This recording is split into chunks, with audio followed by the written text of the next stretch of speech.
그리고 지난주에 우리 청년주일 그 메시지를 보내면서 청년의 어떤 사회적인 어려움과 또 신앙적인 어려움들도 살짝 이야기했었어요. 맞아요. 우리 엠포세드라는 말을 썼죠. 과거에 뭐 연애라든가 결혼이라든가 출산이라든가 이런 거를 포기하던 아이들이 있었다면, 청년들이 있었다면, 이제는 뭐 내 집 마련이라든가 인간관계라든가 꿈이라든가 이런 것들을 자꾸 놓아버리고 포기해버리는 그런 청년들이 많이 생겨났다는 그런 어떤 사회적인 현상. 사실은 우리 자녀들이, 우리 아이들이 자라서 초등학생, 중학생, 뭐 고등학생, 대학생 또 청년들이 되는 것처럼, 그렇죠? 그런 모습들을 보고 그러면서 청년들로 하여금 들었던 말씀 뭐였습니까? 그럼에도 삶이 참으로 다양하다는 거예요. 내가 꿈꾸는 삶이 내 입장에서는 너무너무 귀하다고 여기지만, 그리고 내가 어떤 설정하고 내가 바라보는 그런 삶이 있다고 하지만 그것은 수많은 삶의 어떤 일부라는 거예요. 그래서 내가 꿈꾸는 삶이 내가 생각하는 만큼 그렇게 좋고 가치 있는 삶이 아닐 수 있다는 거예요. 내가 애쓰고 수고하고 달려가는 그 길 가운데 있는 그 삶의 어떤 경로가 어찌 보면 사실은 아무것도 아닐 수 있고, 그리고 내가 꿈꾸는 삶만이 꼭 성공하는 삶이 아닐 수 있죠. 또 반대로 내가 꿈꾸는 삶을 살아가지 못한다 할지라도 실패한 인생이 아닐 수 있다는 거예요. 왜요? 삶은 참으로 다양하기 때문에. 그 삶 하나하나 하나님께서 보시고 때로는 귀하다, 때로는 아니다 말씀하시기 때문에 우리가 판단할 수 없다는 것. 그럼에도 우리가 성경을 통해서 한 삶을 소개했죠. 믿음, 또 믿음으로 나아가는 삶. 그 삶을 소개했었어요. 여러분 로마서 4장 19절부터 22절의 말씀 귀하죠. 우리 한번 같이 읽겠습니다. 시작. 그는 나이가 100세가 되어서 자기 몸이 이미 죽은 것이나 다름없고 사라의 태가 또한 죽은 것이나 다름없는 줄 알면서도 그는 믿음이 약해지지 않았습니다. 그는 끝내 하나님의 약속을 믿고 의심하지 않았을 뿐만 아니라 더욱 굳게 믿으며 하나님께 영광을 돌렸습니다. 그는 하나님께서 스스로 약속하신 바를 능히 이루실 것이라고 확신하였습니다. 하나님께서는 이것을 그의 의로움으로 인정하셨습니다. 아멘. 아브라함의 나이, 아브라함이 받은 약속의 말씀이 뭐였죠? 아브라함, 내가 너를 통해 큰 민족을 일으켜. 내가 너의 이름을 높여주고 내 자손들이 너를 통해서 큰 나라를 이루고.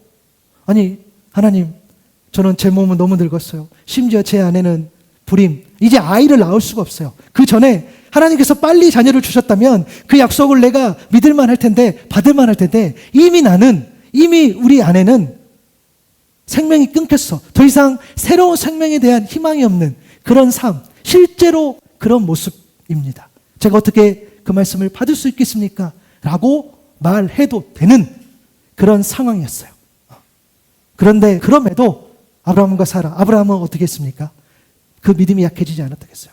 그것을 모르지 않는다 그랬어요. 여러분, 믿음은 추상적이고 맹목적인 게 아니라고 말씀드렸어요. 현실을 부정하는 게 아니에요. 내가 현실을 부정하고 내 처해진 상황을 놓고 그냥 다 무시하고 내가 하나님을 믿는다? No! 여러분, 그것은 믿음이라 하지 않아요. 그건 오히려 불신, 오히려 하나님을 기만하는 거. 아니요. 하나님은 우리의 현실 가운데에 역사하신 줄로 믿습니다. 여러분의 모습이 부족해요. 여러분 모습이 연약해요. 내 상황이 곧 죽을 것 같기도 해요. 너무너무 힘든 상황에 펼쳐져 있다 할지라도 그 상황 그대로 인정하는 것. 하나님은 그 상황 가운데서 역사하신 줄로 믿습니다. 그것이 우리에게 믿음이라는 거예요. 아브라함을 통해서 그 말씀을 하시는 거예요. 야, 아브라함의 너의 그 상황, 내가 알아. 그것을 부정하지 않아. 아브라함도 그걸 인정했어요. 그래, 내가 나올 수 없어. 내 상황이 죽을 것 같지만 더 이상 그 말씀을 받을 수 없는 그런 모습이지만 그럼에도 내가 하나님을 의지합니다. 근데 그 모습인 거죠. 아브라함이 훌륭해서, 아브라함이 뭔가 출중해서, 아브라함이 뭔가 성취해서, 그래서 그가 어떤 큰 어떤 성과를 내서 사람들이 울어볼 만한 어떤 일들을 행해서 하나님께서 그가 의롭다고 인정하신 게 아니라 그가 주어진 현실, 정말 어떤 더 이상 생명과 상관없는 그 단절 가운데 놓여있는 그 상황이었지만 그 상황까지라도 모든 그 현실을 인정하고 하나님을 믿고 나아갔을 때에 그게 그의 의로움으로 인정됐다는 거. 여러분, 그것이 우리 사랑하는 청년들에게, 또 앞으로 청년이 될 우리 자녀들에게, 그리고 청년의 마음을 살아가는 우리들에게도 도전하게 임할 줄로 믿습니다. 그것을 의로움으로 여겼다는 거예요. 그런데 여러분 반전도 있죠. 로마 4장 23절부터 55절에 보니까 그가 의로움을 인정 받았다는 말은 아브라함만 의하여 기록된 것이 아니라는 거야.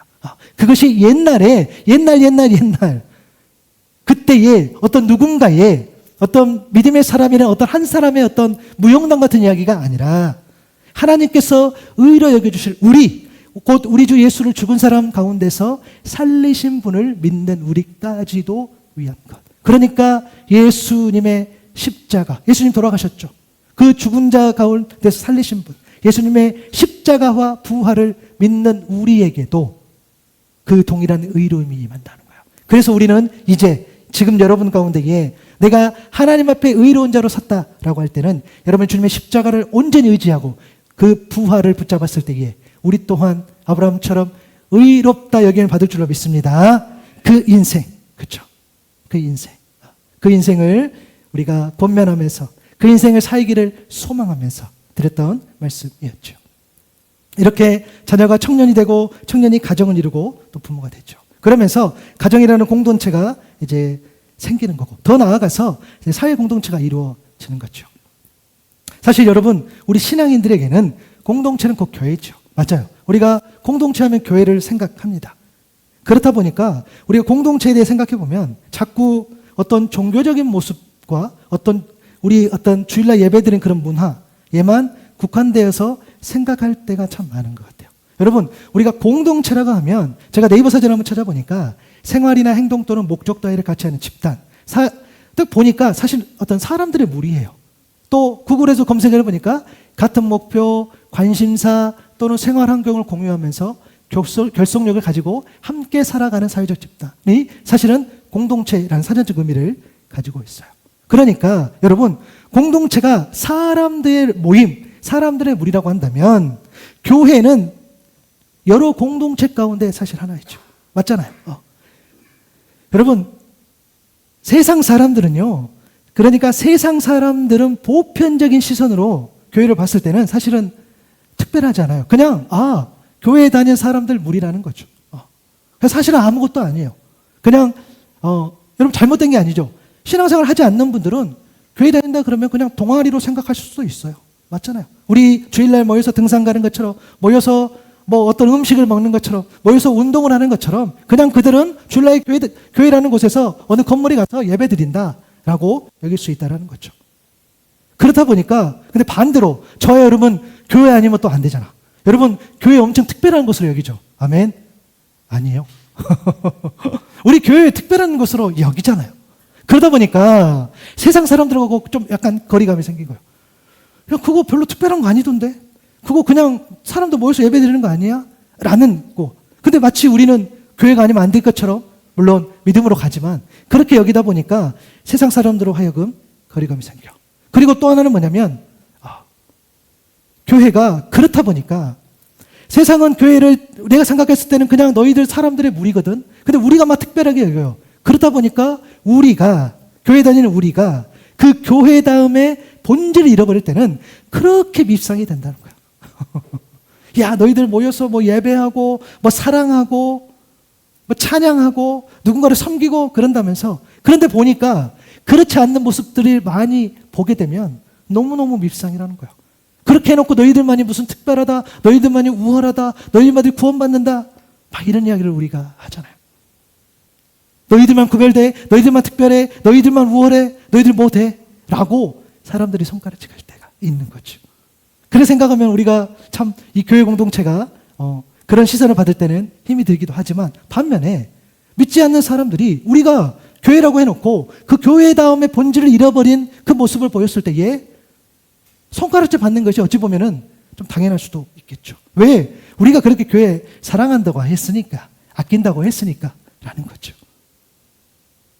여러분 그런 의미에서요, 우리가 교회 공동체를 생각하기 전에 그냥 공동체, 사람들의 모임에 대해서 조금 생각해 볼 필요가 있어요. 우리가 자꾸 공동체 하면 그냥 교회만을 생각하다 보니까 틀린 게 아니죠. 그러니까 우리가 좀 사고의 폭이 좁혀요. 여러분 하나님께서 본래 사람을 부르시고 하나님은 이 사람에 대해서 어떻게 생각하셨느냐가 우리도 좀 필요해요. 그런 묵상을 좀 했으면 좋겠어요. 그리고 여러분 우리 자꾸 놓치면 안 돼요. 뭐냐면 우리가 어떤 중요한 본질적인 것들을 찾아갔을 때는 여러분 하나님께서 여기에서 다 알려주신 줄로 믿습니다. 여기에 다 있어요. 여기에 기준이 있어요. 그럼 누가 묻겠죠. 내가 지금 주식을 사야 됩니까? 팔아야 됩니까? 여기 안 나와 있던데요. 그건 안 나와 있어요. 그렇죠? 그러나 우리가 성경을 통해서 그러한 삶에 놓여 있을 때에 건강하게 생각하고 사고할 수 있는 힘이 여기에 생기는 거죠. 그렇죠? 그런 것처럼. 하나님의 뜻. 그러면 하나님께서 공동체를 향해서 그러니까 사람들의 무리를 보고 하나님 어떤 이야기를 하셨는가요? 여러분 창세기 2장 18절에 보니까 여러분 잘 아는 말씀이죠. 한번 읽어볼게요. 시작. 여호와 하나님이 이르시되 사람이 혼자 사는 것이 좋지 아니하니 내가 그를 위하여 돕는 배표를 지으리라 하시니라. 아멘. 여러분 하나님께서 아담을 우리가 잘 알잖아요. 하나님 아담을 지으시고 사람이 혼자 사시는 거 좋지 않다고 여기셨어요.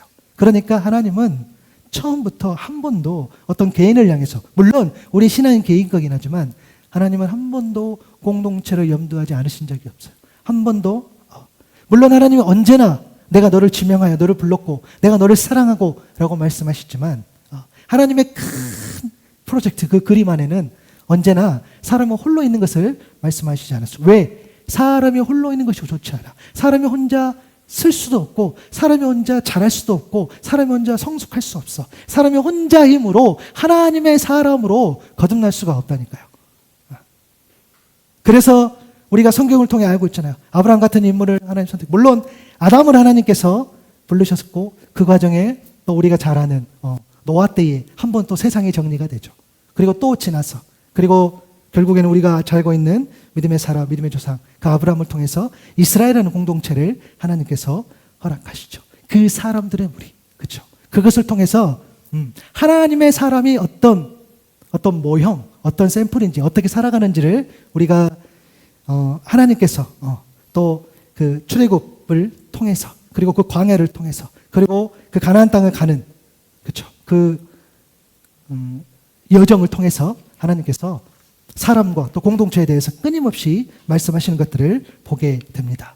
여러분 그 과정 가운데에 하나님께서 하나님의 사람들이 함께 모여서 살아갈 수 있는 그런 법들 그런 어떤 기준들을 말씀해 주시는 것 중에 우리가 잘 아는 십계명 말씀이 있죠. 출애굽기 말씀을 보니까 여러분 잘 아시잖아요. 5계명이 부모를 공경하라 했고 6계명 살인하지 말고 간음하지 말고 도둑질하지 말고 내 이웃의 것을 내 거짓 증거하지 말고 내 이웃의 것을 소유를 탐내지 말라는 그 말씀들. 5계명부터 10계명 주신 그 말씀 가운데에 어느 것 하나 공동체를 향하지 않는 말씀이 없어요. 너희들 그렇게 살아가는데 살인을 하면 안 돼. 간음하면 안 돼. 도둑질하면 안 돼. 내 이웃에 대해 거짓 증거하면 안 된다니까. 왜요? 그렇게는 사람과 사람이 살아갈 수 없다니까. 공동체를 이룰 수 없다니까. 그 말씀을 하나님께서 주셨어요. 우리가 그냥 알고 넘어갔던 그 말씀이지만 우리가 돌판의 세계에서 10계명 그래 1계명 이런 1계명은 뭐 어떤 계명이고 뭐 몇 계명이고 뭐 우리가 이게 그냥 갈 것 같은 그 말씀이지만 아니요. 그 말씀 가운데에는 하나님께서 물론 먼저는 하나님의 사랑에 대해서 이야기하게 하셨죠. 그리고 사람 간에 이야기했을 때에 이런 메시지를 주면서 사람 혼자 살 수 없다라고 이야기를 해요. 여러분 레위기 19장 9절 10절에도 말씀을 보면 여러분 이런 말씀이 있어요. 밭에서 난 곡식을 거두어 드릴 때에는 밭 구석구석까지 다 거두어 두서는 안 된다. 왜요? 거두어 드린 다음에 떨어진 이삭을 주어서도 안 된다. 왜요? 제 건데요? 아니 포도를 딸 때에도 모조로 따서는 안 된대요. 왜요? 포도밭에 떨어진 포도는 주어서는 안 돼. 가난한 사람들과 나그네 신세인 외국 사람들이 줍게 그것들을 남겨둬야 한다. 내가 주 너희의 하나님이다. 아멘. 여러분 우리가 생각하는 어떤 그런 선행들 아니 내가 피땀 흘려서 내 땅에서 내가 추수해서 내가 먹는데 무슨 상관이야 라고 말할 수 있죠. 하나님 그것을 모르지 않으세요. 그런데 분명히 이야기하신다는 거예요. 그것을 다른 공동체 사람 그 누구에게도 누구를 위해서 남겨두라는 거예요. 신명기 24장 19절에도 말씀에도 동일해요. 너희가 밭에서 곡식을 거둘 때에 곡식 한 묶음을 잊어버리고 왔거든 그것을 가지러 데려가지 말라는 거예요. 왜? 외국 사람과 이제 나그네죠. 고아와 과부에게 돌아갈 몫이라는 거예요. 그래야만 주 너희 하나님이 너희가 하는 모든 일에서 복을 내려주실 것이라는 거야. 여러분, 사실 이 말씀 아침에 우리 아이들 예배 때도 이런 그 레이기 말씀이 나왔는데 제가 이런 말씀도 했어요. 뭐냐면 자꾸 우리가 교만해. 이게 뭐냐면 이 말씀을 보면서 마치 나는 왜 그 나그네와 같은 사람이 안 될 것처럼, 나는 고아와 같은 사람이 안 될 것처럼, 나는 과부처럼 이렇게 홀로 되지 않을 것처럼 그렇게 이 말씀을 받아들일 때가 많아요. 아니요. 내가 하나님 나보고 그렇게 이야기하시는 거예요. 저보고 제가 이 말씀을 받아야 될 이유는 그거죠. 강목사 네가 나그네가 된다니까? 강목사 네가 고아처럼 힘들 때가 있다니까? 강목사 네가 과부처럼 외로울 때가 있다니까? 홀로 설 때가 있다니까? 너 혼자 살아갈 수 없을 때가 있다니까? 그때에 네가 아무것도 먹을 수 없는 그 어려운 상황과 놓였을 때에 그때 그 떨어진 곡식을 네가 먹고 살아야 되거든. 그 내가 이 법을 제정했거든. 하나님 그렇게 이야기하시는 거예요. 여러분 놀랍지 않으세요? 하나님 너무 디테일한 하나님. 아멘. 너무 디테일하세요. 세상에 어떤 신이, 여러분 다른 신은 이겨보고 다른 잡신이죠. 쓸데없는 말 한다라고 할 것 같아요. 우리 하나님은 그런 분이 아니에요. 쓸데없는 말이 아니라 생명의 말. 그러니까 이 주신 말씀은 뭐냐면 내 상황에 맞게, 여러분의 상황에 맞게, 여러분이 여유 있을 때에, 여러분이 형편될 때 그때 내가 상황 봐서 지키라는 말씀이 아닙니다. 여러분 그때 그 말씀이 아니래요. 여러분이 힘들든 어렵든, 여러분이 지금 잘 살고 있든 잘 못 살고 있든 사람들과 함께 그렇게 살아갈 때는 이것이 삶의 방향이요, 이것이 삶의 정신이요, 이게 삶의 길이요, 이게 삶의 양식이 될 줄로 믿습니다. 그렇게 주신 말씀이라는 거예요. 그러니까 공동체를 바라볼 때는 그 마음. 여러분 로마서 10장 4절에 보면, 그리고 우리가 이 구약의 시대를 지나서 예수님께서 오셨을 때에 한번 이 말씀 읽어볼까요? 시작. 그러므로 그리스도께서는 모든 믿는 사람을 의롭게 해주시려고 율법의 끝마침이 되셨습니다. 아멘. 율법의 완성, 율법의 끝마침 대신 그 예수 그리스도가 오셔가지고 이제는 그분을 믿는 그 믿음이 의로움의 기준이 되었지요. 주신 모든 말씀이 이제 예수 그리스도를 통해서 이제 정리가 되어요. 그때 그 예수님이 마지막 주신 말씀이 뭡니까? 이게 마지막이라는 것은 마지막에 말씀을 들었다라기보다는 그 정결된 그 정리의 메시지가 뭡니까? 우리가 잘 아는 말씀처럼 예수께서 이르시되 내 마음을 다하고 목숨을 다하고 뜻을 다하여 주 너희 하나님을 사랑하셨으니 이것이 크고 첫째 되는 계명이고 둘째도 그와 같으니 내 이웃을 내 자신과 같이 사랑하라 하셨으니 이 두 계명이 온 율법과 선지자의 강령, 하나님의 뜻이라고 이야기합니다.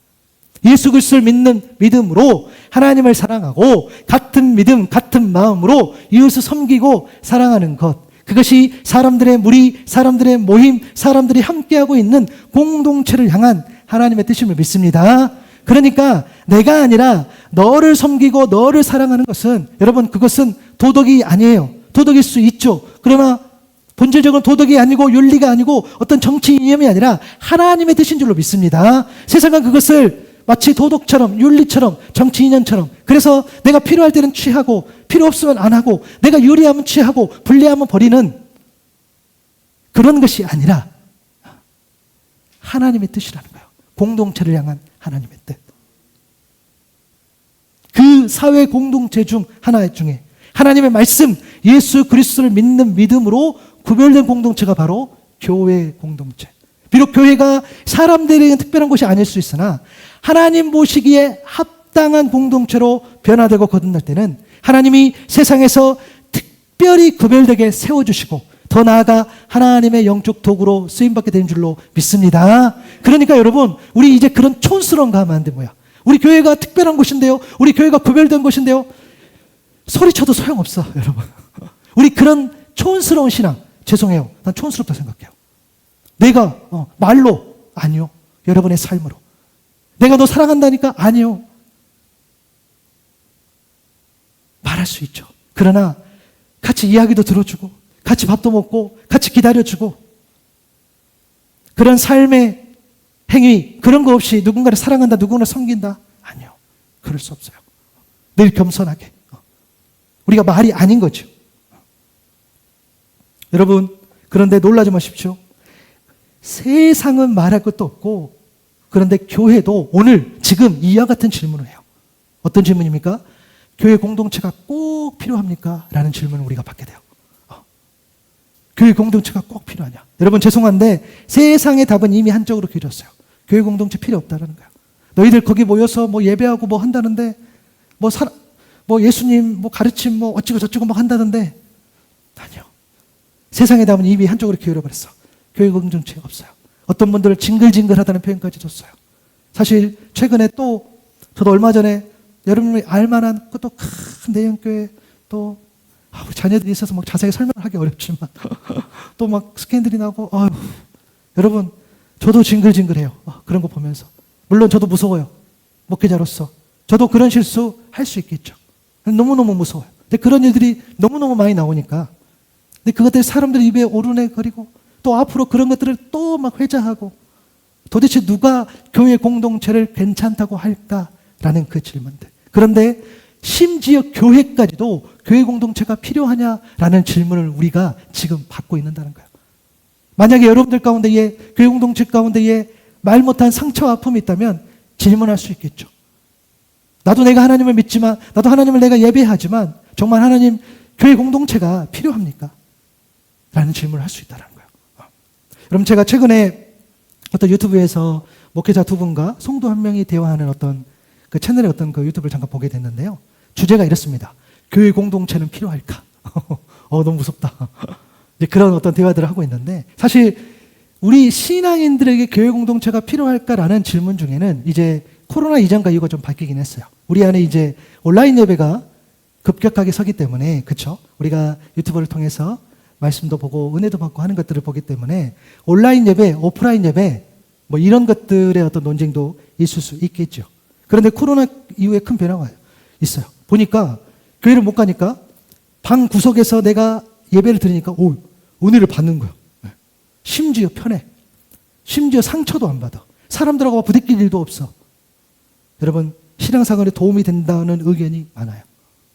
여러분들도 온라인 예배 드리는 거 괜찮잖아.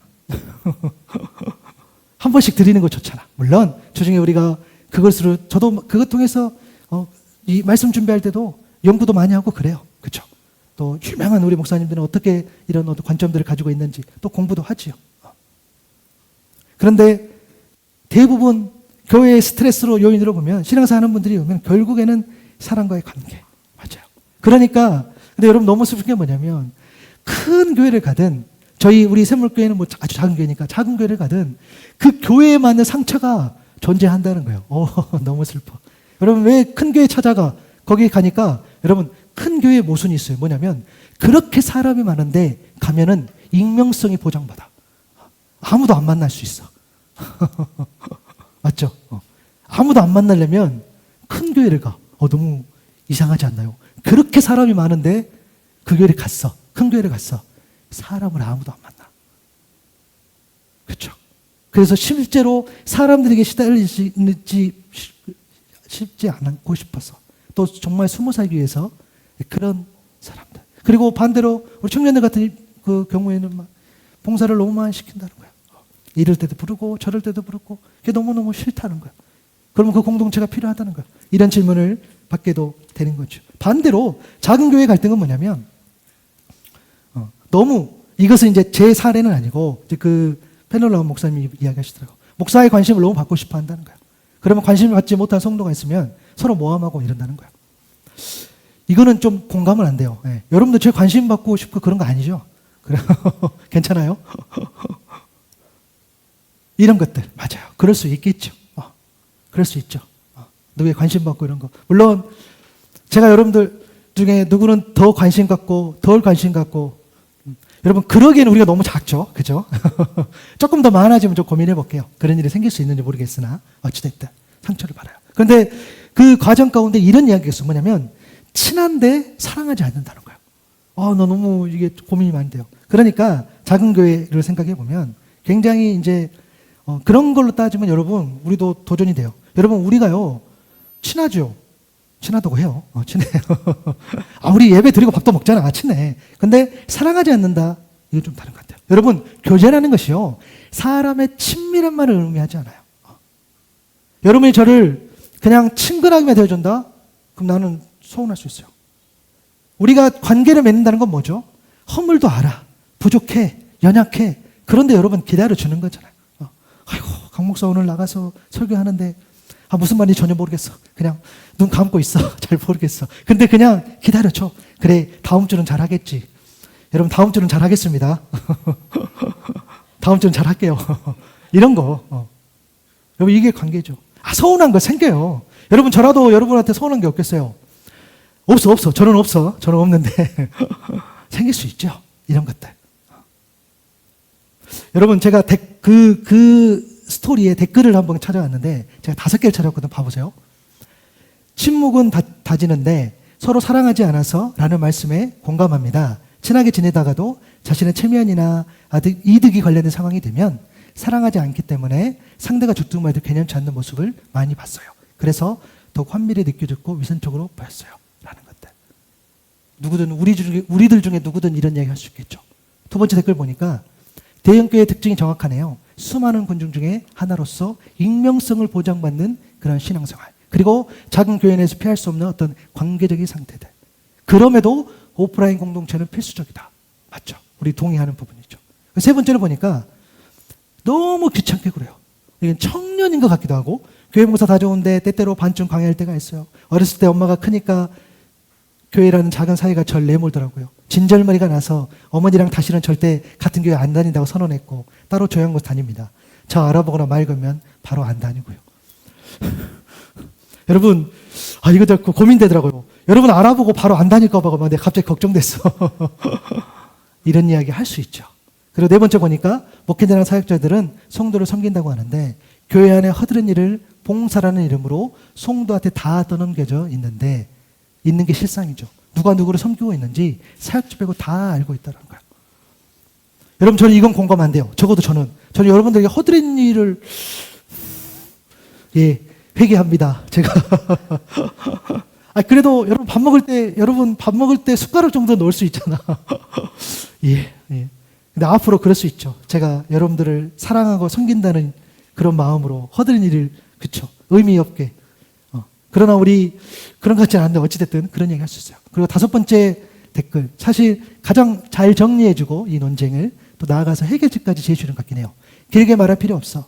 공동체가 공동체답지 못해서 떠나는 거고 또 떠나는 사람도 성경을 제대로 모르니까 붕 떠 있다고 가겠는 거겠죠. 라는 이야기. 이 댓글이 제일 마음에 와닿았어요. 어찌 보면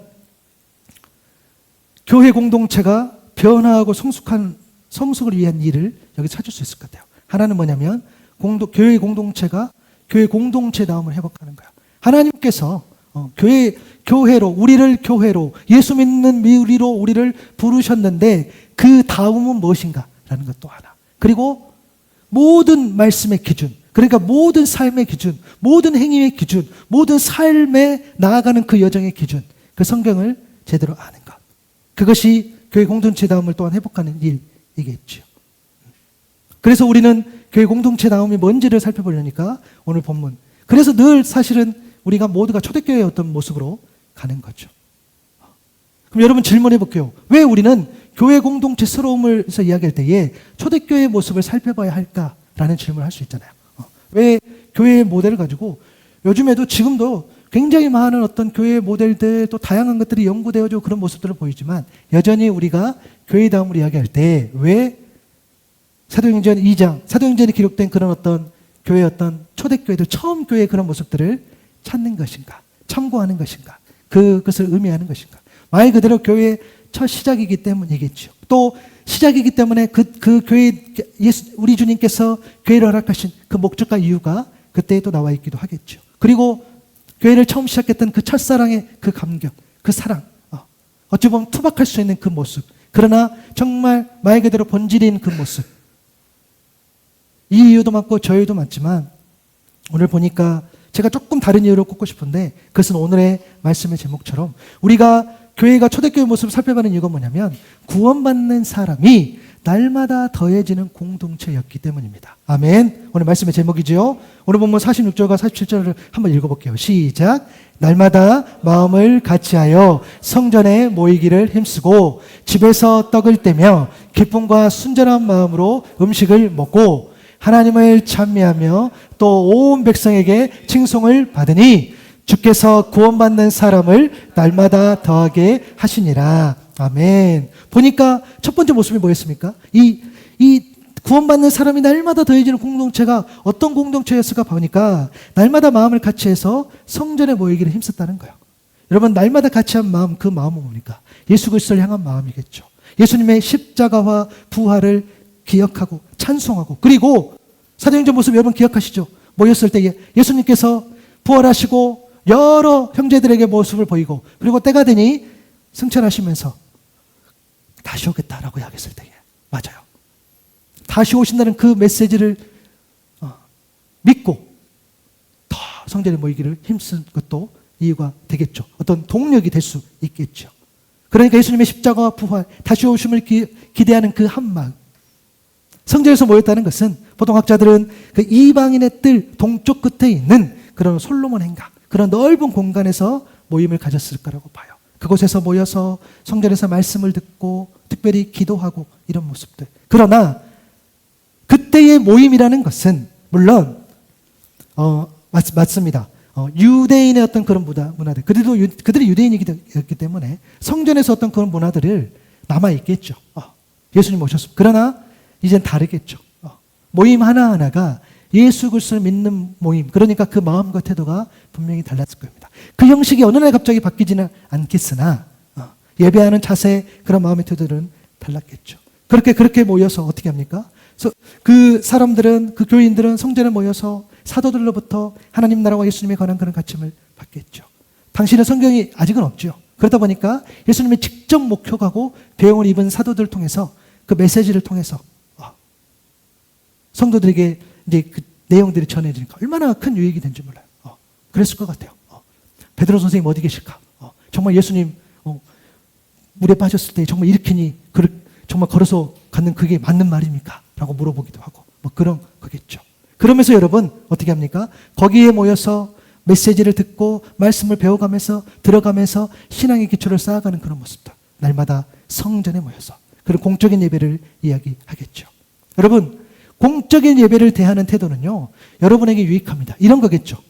내가 주어지는 예배를 통해서, 그러니까 내가 계획하고 내가 의지하고 내가 생각이 이런 게 아니라 나에게 허락되는 그 예배 가운데에 내가 순종함으로써, 그래서 하나님의 일하심, 그러니까 오늘도 하나님의 이 예배가 주어진 예배가 하나님의 일하심과 역사하심을 여러분이 기대하며 삼았을 때에 하나님께서 풍성한 은혜로 갚아주신다는 그 하나님의 은혜가 있음을 믿습니다. 그러니까 제가 얼마나 뭘 잘하면 얼마나 하겠어요. 또 그리고 제가 얼마나 못하면 얼마나 못하겠어요.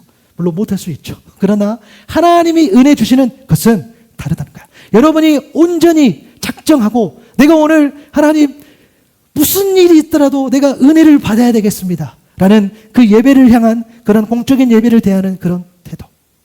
어쩌면은 그 공동체의 분위기가 그렇지 않았을까 생각해요. 여러분, 그래서 그 공동체가 너무 중요해요. 여러분, 우리 모두가 오늘 누가 어떤 이야기를 하더라도 하나님의 말씀을 받고 그 말씀이 내 말씀이 되기를 소망하고 갈망하고 그렇게 예배할 수 있는 저 여러분 될 수 있기를 바랍니다. 그것은 저도 마찬가지예요. 저도 막 뭔가를 준비했지만 여러분, 내가 뭐 얼마나 기쁘겠어요? 기쁜데 올 때마다 막 지금도 막 여기서 제가 무슨 말 하는지도 모르겠어요. 막 입이 타고 막 그래요. 이게 지금 내용이 잘 전달되고 있나 잘 모르겠어요. 그러나 그것은 제 생각이겠죠.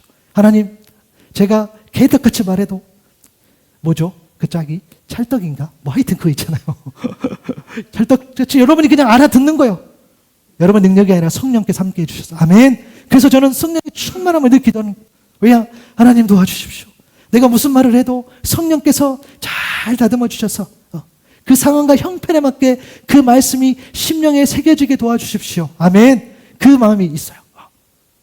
날마다 성전에 있었던 초대교회 모습이 그 모습이 있었고, 두 번째는 집에서 떡을 떼고 기쁨과 순전한 마음으로 음식을 먹었다는 것. 여러분, 이건 보통은요 성찬과 애찬 동시에 일어나는 것을 이야기해요. 그렇죠?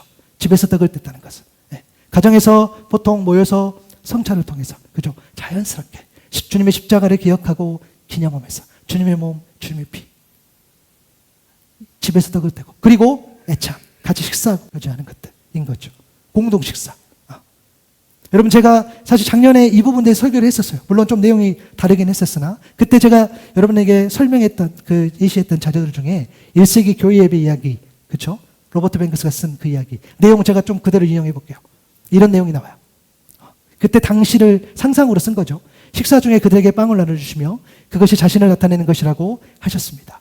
몸이 살려면 빵이 필요하듯 참 생명을 경험하려면 더욱 그분이 필요합니다. 그러므로 우리 역시 이를 행합니다. 이는 바로 그분이 우리가 계속 함께 먹기를 바라시기 때문이고 오늘 우리와 함께 모인 이유입니다. 그분은 육체로는 이 방에 우리와 함께 계시지 않지만 분명 우리 가운데 계십니다. 이 빵으로 시작하여 이때 그는 빵을 큼지막하게 잘라 손님들에게 돌렸다. 함께 먹으면서 또한 먹는 가운데 서로 나누는 사귐을 통하여 우리는 그분을 우리 안에서 직접 경험하는 겁니다. 그리고 우리가 마셔온 이 포도주는 식사의 한 부분, 주 안에서 나는 우리의 사귐에 도움이 되었습니다. 그러나 이 포도주에는 큰 의미가 있습니다. 예수님이 설명하신 대로 이 포도주는 예수님이 자신의 죽음을 통하여 이 사귐의 끈을 창조하는 분심을 상기시켜주기 때문입니다. 이는 또한 언젠가는 우리가 그분의 식탁에 앉아 얼굴을 맞대고 먹으면서 함께 누릴 사귐의 약속을 보여주는 겁니다. 그러므로 이 잔을 함께 마실 때 이 둘을 마음에 새기면서 감사합시다. 이미 해주신 일을 감사하면서 돌아보고 앞으로 해주실 일을 고대하면서 바라봅시다.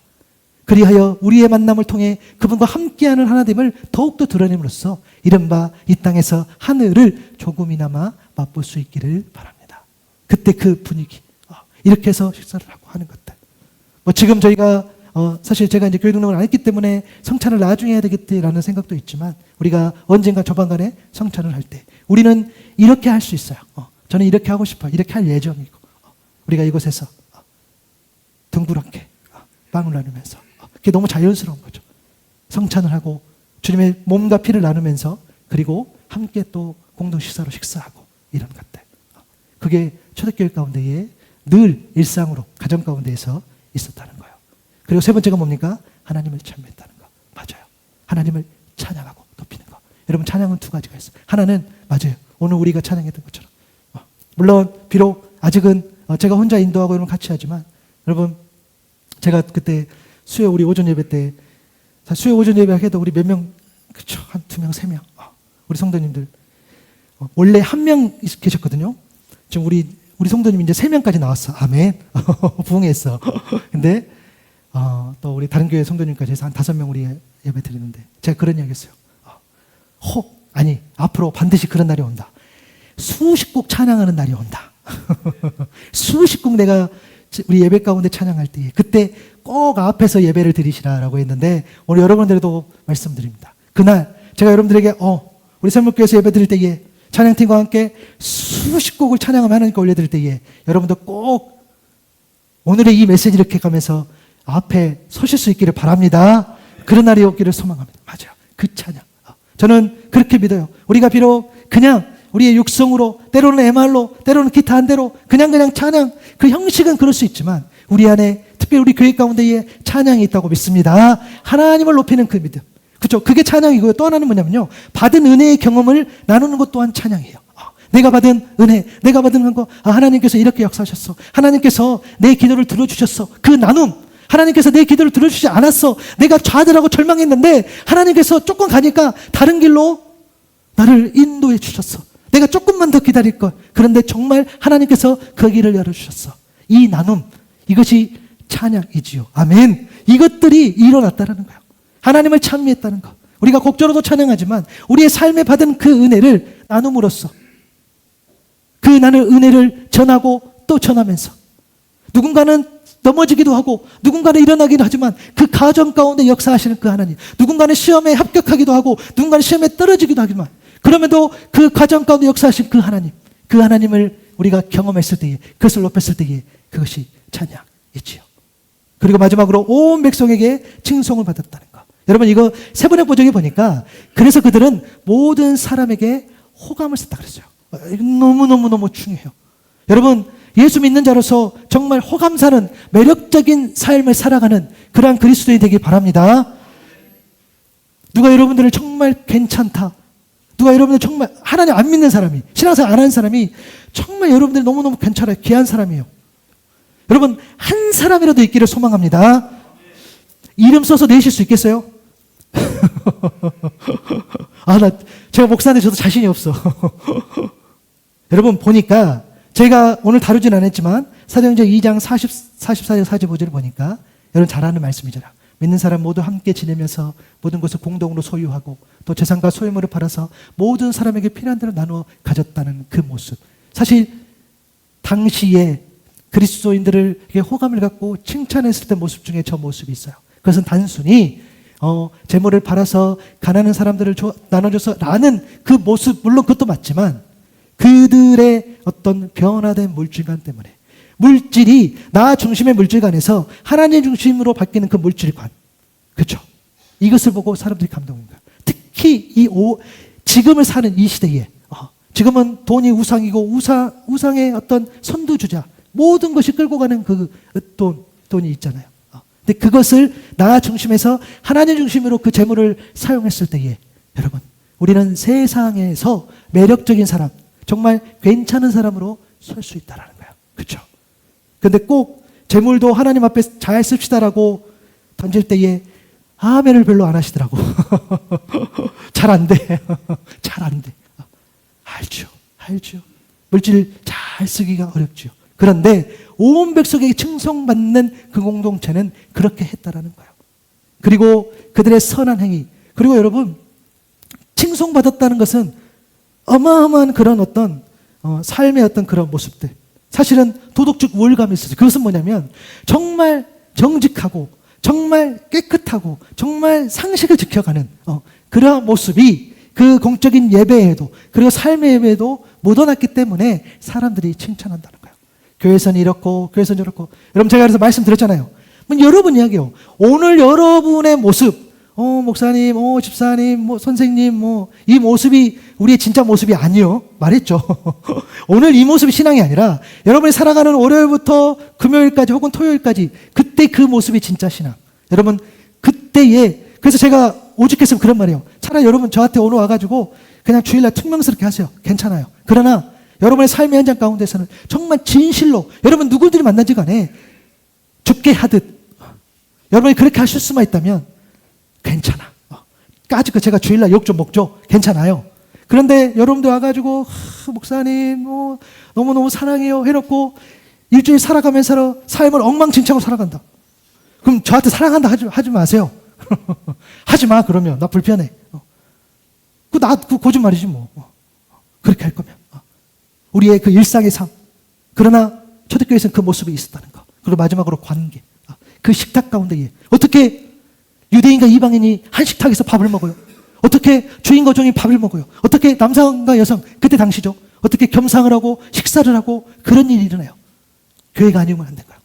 여러분 우리 교회 가운데도 마찬가지예요. 때로는 높은 직책, 때로는 어떤 직급도 높고 어떤 재력이 있고 사회적으로 위치가 높고 평소에는 그런 사람도 하고 우리가 그래요. 못 만나죠. 못 만날 수도 있겠지요. 그러나 우리가 하나님 앞에 예배하는 가운데 만났을 때는 그런 모든 것을 내려놓고 하나님 앞에 예배자로서.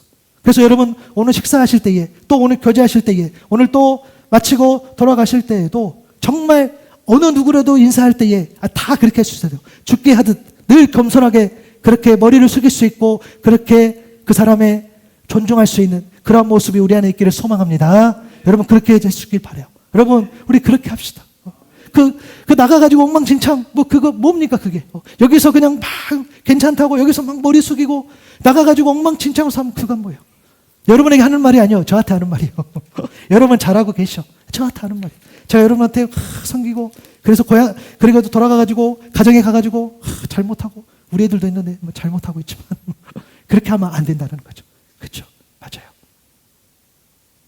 여러분 여기까지 잘 알았어요. 조금 말씀이 길어졌지만 그래도 할 말 다 했죠. 다 했어요. 그래서 여러분 제가 이제 정리하면서요, 사실은 좀 부끄러운 고백이긴 한데 이런 생각을 많이 했어요. 오늘 말씀의 제목이 뭐였습니까? 갑자기 생각이 안 나네. 오늘 말씀의 제목이 뭐였죠? 구원받는 자, 그렇죠? 구원받는 사람이 날마다 더해지는 공동체. 제가 이거 묵상하면서 제가 너무너무 불편했어요. 왜냐하면 저는 우리 교회를 생각하면서 우리 교회 정말 예배를 잘 드린다고 생각해요. 또 저희 안에 귀한 나눔도 있어요. 매주 육의 양식도 영의 양식도 잘 먹고 있다고 생각해요. 오늘도 여러분 맛있는 식사할 거예요. 기대하시기 바랍니다. 오늘 또 맛있는 거 먹어요. 그리고 우리 가운데 찬양도 있고 삶의 간증도 있고 전 다 괜찮은 것 같은데 문제는 날마다 구원받는 그 성도가 더해지는 것 같지 않아서 제가 너무 불편해요. 내가 이 제목을 잡고 우리 공동체가 사람이 날마다 더해지는 그런 공동체가 너무 아닌 것 같다는 생각이 들어서 내가 이 제목을 잡을까 할 때 너무너무 불편한 마음이 들었어요. 객관적인 수치가 그래요. 저희 가족 물론 저랑 아내랑 우리 라온이 하오니 4명에서 시작해서 맞아요. 우리끼리 한 15명, 20명 정도 예배 드릴 때가 있어요. 그리고 그때는 방문객 없이 빼고도 그 정도 예배를 드릴 때가 있어요. 근데 지금은 방문객 다 포함해서 10명에서 12명 예배를 드리는 거예요. 그래서 내가 너무너무 과연 우리 공동체가 하나님 이게 날마다 구원받는 사람이 날마다 더해지는 그런 공동체인지 잘 모르겠어요. 라는 이 질문. 참 부끄러운 고백이죠. 그러면서 주셨던 그 마음. 하나님 뭐라고 이야기하셨냐면 구원받는 사람이 날마다 더해지는 공동체에 대한 재해석. 여러분 그것도 맞겠죠. 물리적으로 사람이 한 명 늘어나고 또 늘어난 것도 맞지만 오늘 예배하는 성도들이 몇 명이 되든지 간에 그 성도 모두 구원의 감격으로 예배한다면 구원의 기쁨을 누린다면 그 공동체는 구원받는 사람이 날마다 더해지는 공동체가 될 것이다. 아멘. 하나님께서 그런 믿음의 용기를 주셨어요. 그래 맞지. 맞아. 오늘 한 명도 실족치 아니하고 여러분 가운데의 모든 분들이 오늘 내가 구원을 경험하고 내가 하나님의 자녀로서 그 정체성을 회복하고 나아간다고 한다면 우리 교회는 하나님이 보시기에 괜찮은 공동체, 세상 사람들이 어떤다고 말하는지 몰라도 구원받는 사람이 날마다 더해지는 공동체. 그래서 목표가 생겼어요. 그래서 여러분 드디어 제가 우리 교회를 여러분한테 어떻게 소개해 달라고 그렇게 말할 수 있는 힘이 생겼어요. 처음에는 여러분들에게 우리 교회를 이렇게 소개하고 하는데 아무리 봐도 자랑할 것이 없는 것 같아요. 제가 여러분들에게 이렇게 우리 교회를 좀 소개해 주십시오 라고 말하는 것이 입이 안 떨어졌는데 제가 오늘 사고를 칩니다. 오늘 제 이 멘트 그대로 여러분들 갖고 나가셔서 교회를 소개해 주세요. 뭐라고 하냐면 세목교회 거기 예배는 잘 드려요. 거기 다른 거 안 해. 그 예배는 진짜 잘 드려. 맞아요. 여러분 여기 와서 뭐 한다 그게 아니라 정말 여러분 여기서 예배는 정말 다른 건 몰라도 우리 예배는 잘 드립시다.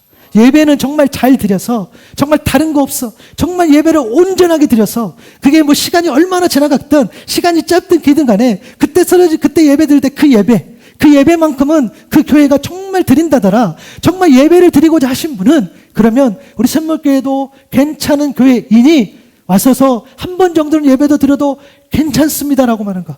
뭐 있습니까? 없어. 아무것도 없지만 그럼에도 예배를 드린다고 한다면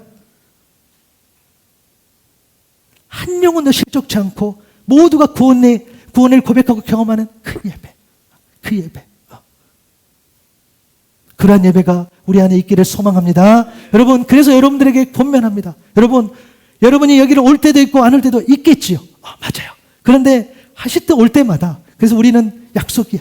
그렇게 했으면 좋겠어요. 여러분 내가 오늘 반드시 하나님 앞에 은혜를 받겠다. 내가 반드시 하나님 그 은혜를 누리겠다. 그래서 앞으로 누가 오든지 간에 그 오는 그 예배 그 사람들까지도 은혜를 받을 수 있는 그렇게 내가 기도하겠다라는 그 도전.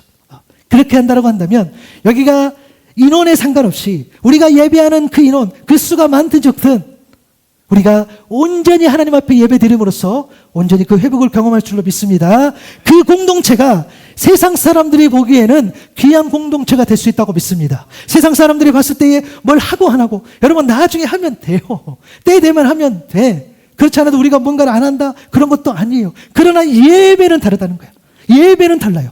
우리의 몸과 자세가 늘 훈련돼야죠. 하나님 앞에 겸손하게.